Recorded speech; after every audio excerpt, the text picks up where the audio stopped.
Hi, everyone. Welcome back to the podcast.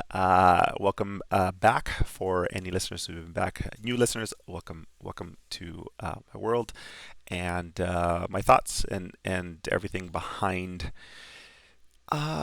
sports PT, being an amazing human, being a great professional, and advancing your career into sports or whatever it is that you're trying to get into. A little housekeeping, just a little background. Coming off of a fresh week off in the zone. I do take a week off every so often, probably every quarter, and I work on what is kind of the next step for my family, for my work family, sports performance, this new business, and everything that goes along with that. So, had a great week off with the fam. We were in cold, almost snowy weather.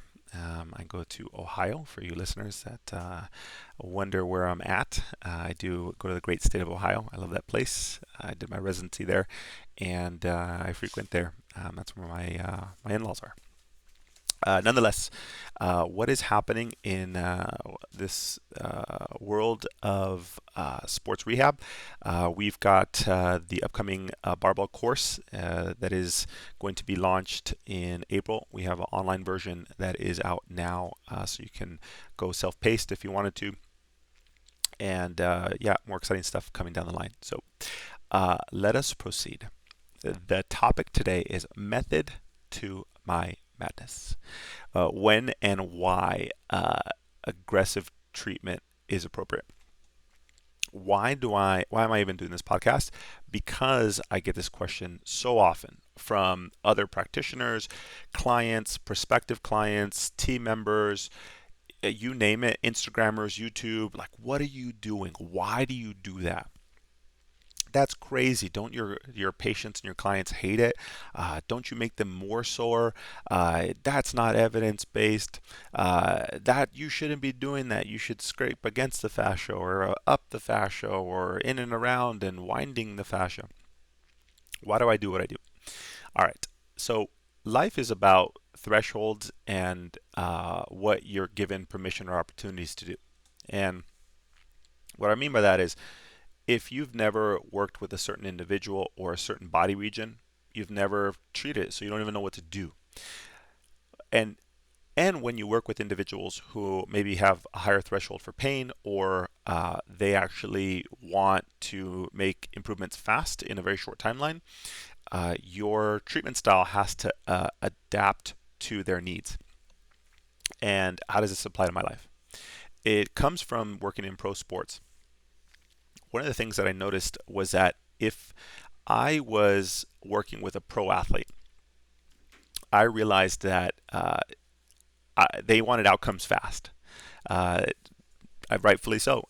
They want to be able to go to practice every single day and perform at their best every single day.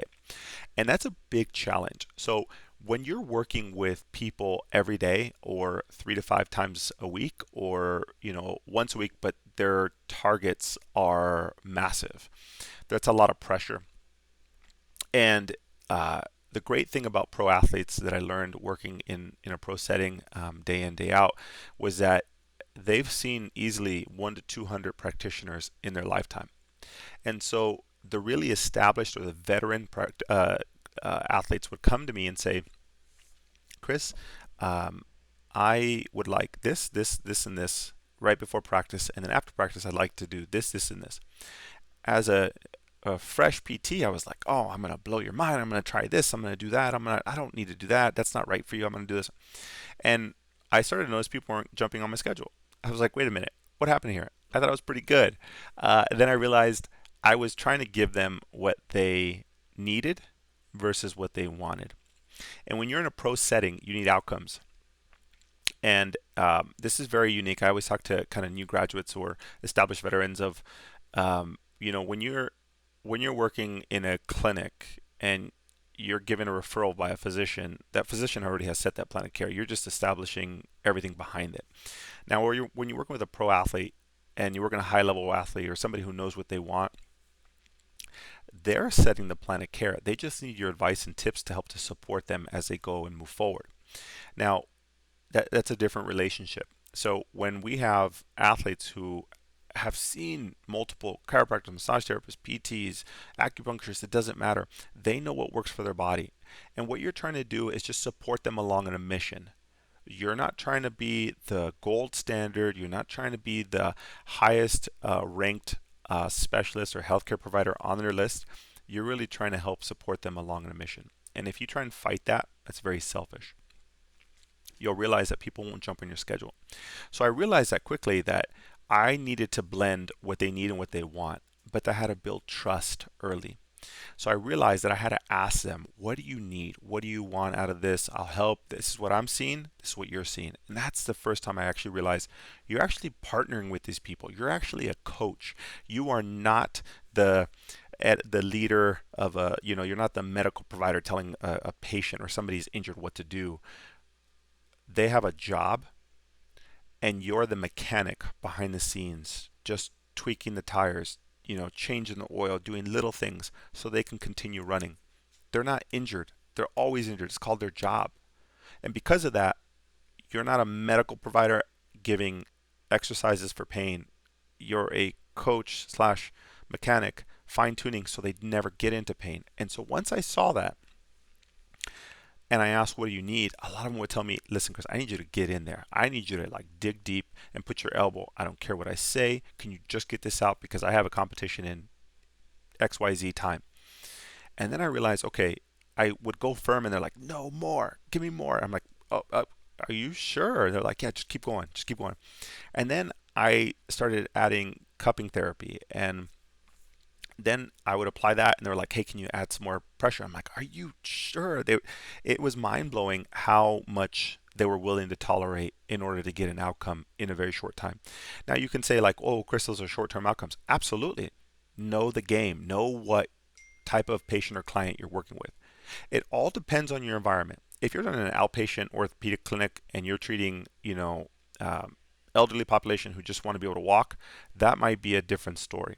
If you're talking about an 18-year-old kid who wants to be able to run, they want to be able to run, the cross country, and they essentially are, frustrated with this, and they don't have a high tissue tolerance, you might not be so aggressive.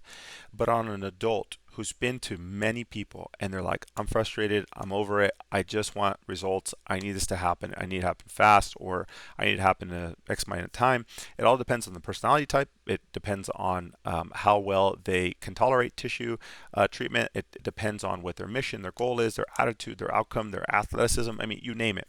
So when you're working in a pro environment or high-level athletes who want an outcome fast, you kind of have no choice. You're going to ask them, what can they tolerate? It's like getting a haircut. And I felt like that sometimes when as a practitioner. I'd walk into the training room and I'd say, hey, who's up next? I work with them. I'm like, hey, you want tissue treatment? Yep, absolutely. You want firm, medium, soft? And they're like, soft. So I felt like I was like, hey, can you give me a fade with number 6 on top and number 1 on the side? And it was funny once I realized that, gosh, it made sense. Like they already know.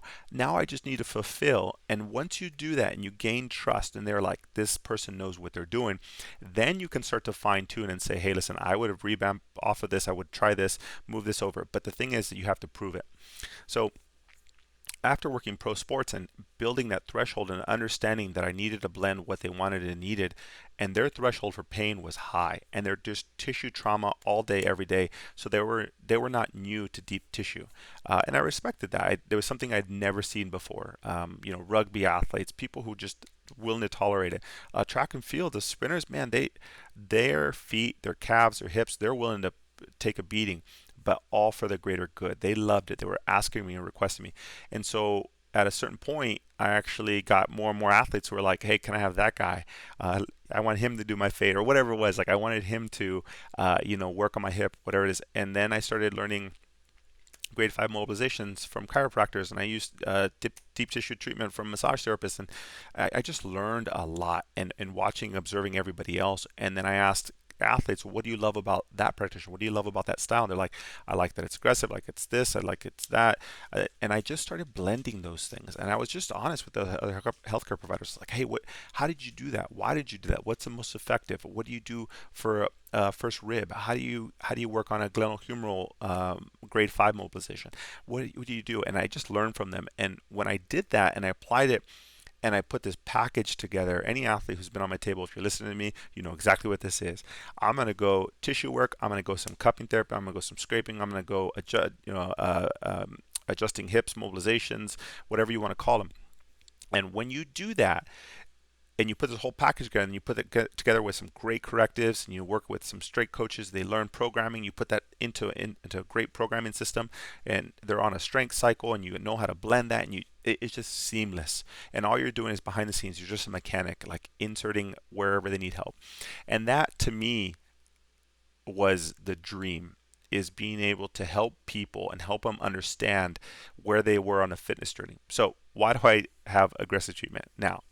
So after working with the pro athletes, I brought that concept out to the public, and I was very scared. And I haven't really shared kind of how we started sports performance, and I'll do that on another podcast. But I was hesitant because I was so reserved about how people were going to tolerate it and how they're going to view it, because it does leave ecchymosis and bruising and all these other things. And at the time, I had started all this right around when Michael Phelps came out with the cupping marks in the 2012 Olympics.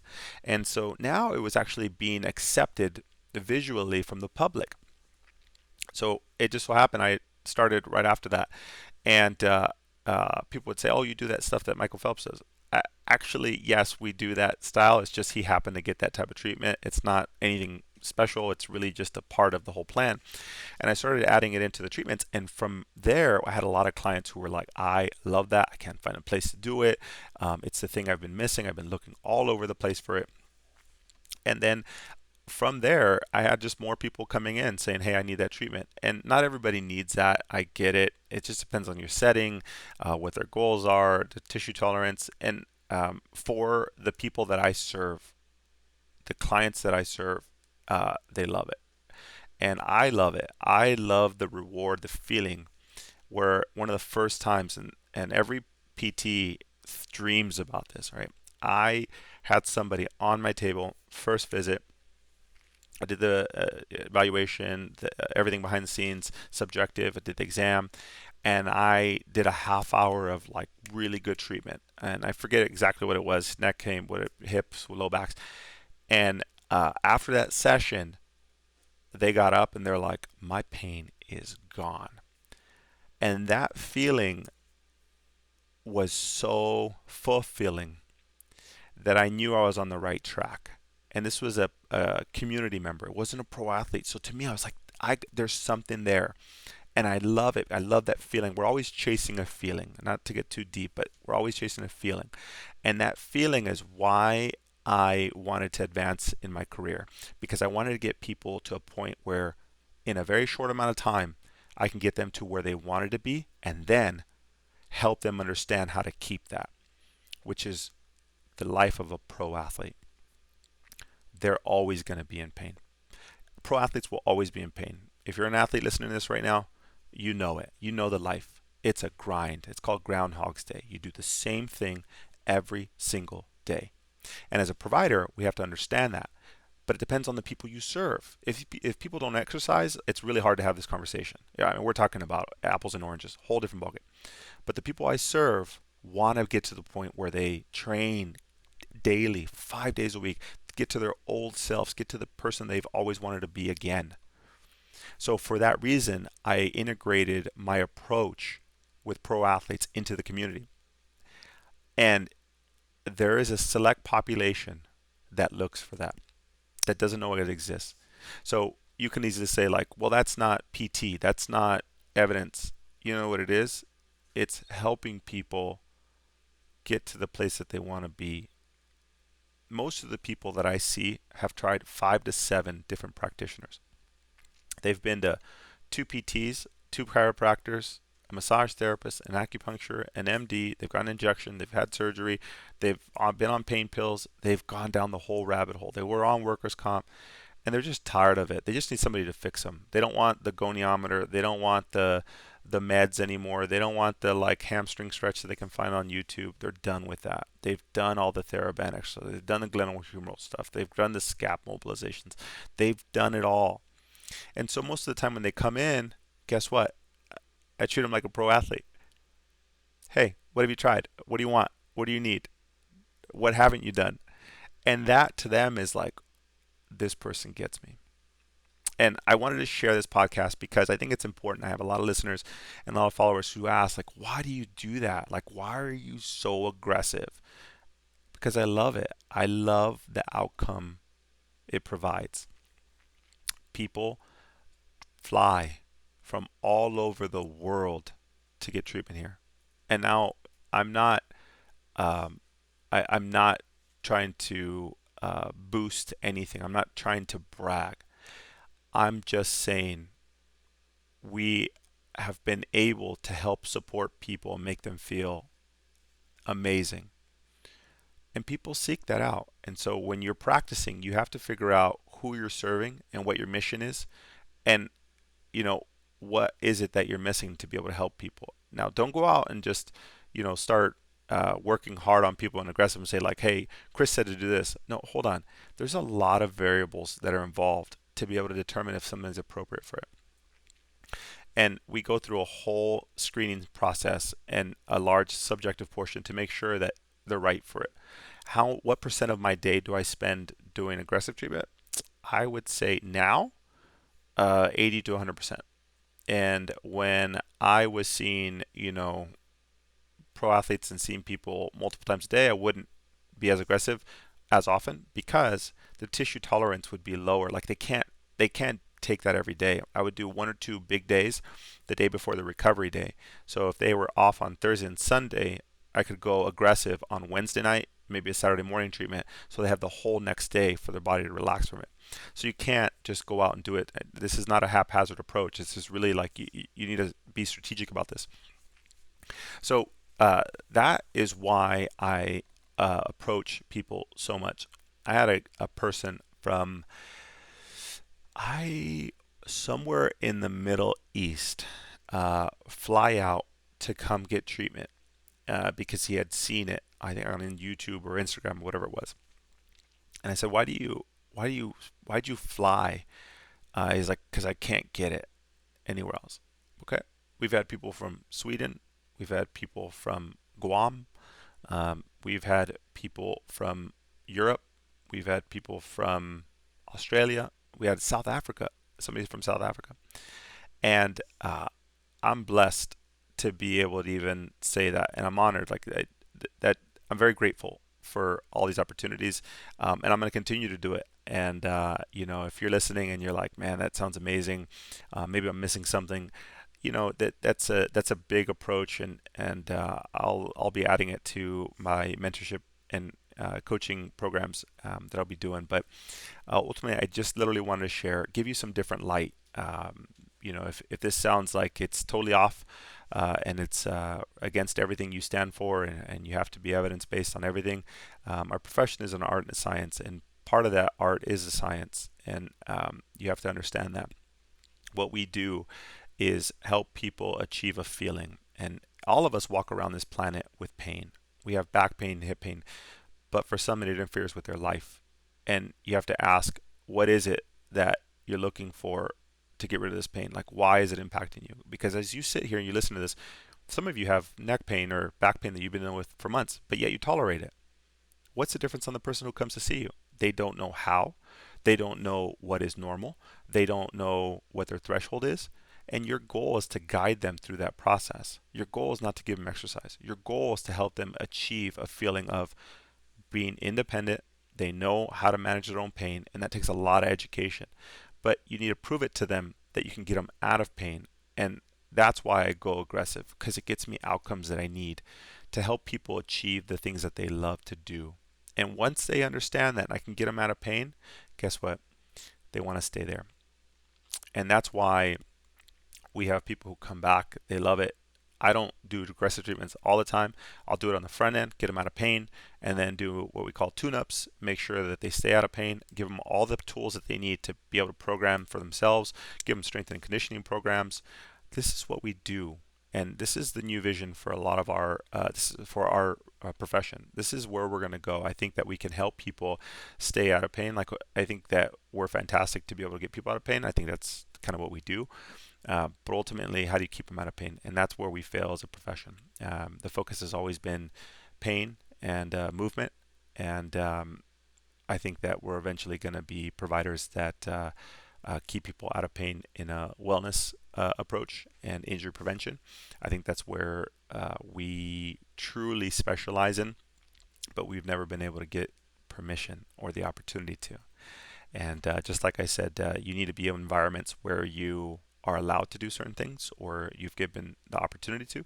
And for me, being in a pro setting was that for me was a game changer. It allowed me to change the way I view, approach, and treat humans, not regions, not body parts. So I learned more than 3x15 on a knee and clamshells. I learned to look at their programming, to look at their fitness, looking at what their warm-ups were and what their 3-month goals were, so I can insert little pieces here and there. And one of those important pieces was to add aggressive treatments early. And that is when and why aggressive treatments are appropriate. It really depends on your client or your patient, what sport, what threshold, how soon, how close to an event, and you can't overdo it.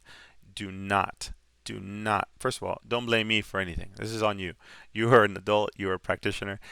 You just have to blend the art and the science together. And once you get people who are in front of you, if you were to ask me, how do you know if somebody is looking for that? If somebody has tried multiple things, they're severely frustrated, and they're like, I'll try anything. I just need to get better. But the big thing you have to do is you have to preface, this is going to hurt. Are you open to it? Sure. Sounds good. You will be sore for 1 to 2 days afterwards. Up to a week. Are you okay with that? Yeah, absolutely. Let's do it. So you kind of have to go in gradual. Don't go to the extreme. Don't do 100%. So I say just build pressure as you go, or whatever you feel, whatever is your thing. Just know it's another option. It's not for everybody. If you're interested in any of that, I can start to create some content around that. Just let me know. Dr. Chris at drchrisgarcia.com. Email me. Let me know, and let me know what you're looking for. Because ultimately, I'm trying to be able to support people like you. Because anybody who's on this and you've been following me for a while, my mission is really to be able to help people get opportunities like mine, but then also go beyond that and create something different. Because I'm really about continuing to build that ladder, that rung, to get people up to where they want to be. And I get that. I've been to where you're at, and I don't even know. I generally know where people want to go. Everyone's different. My next step is to be able to help others, and I'm really excited about that. So if this is something up your alley, stay in touch. Let me know. We're gonna continue to create these mentorship opportunities for you guys, and as long as this content makes sense to you. If it's off the wall and if it's too much for you, enjoy the ride. Continue listening, and it'll make sense down the line.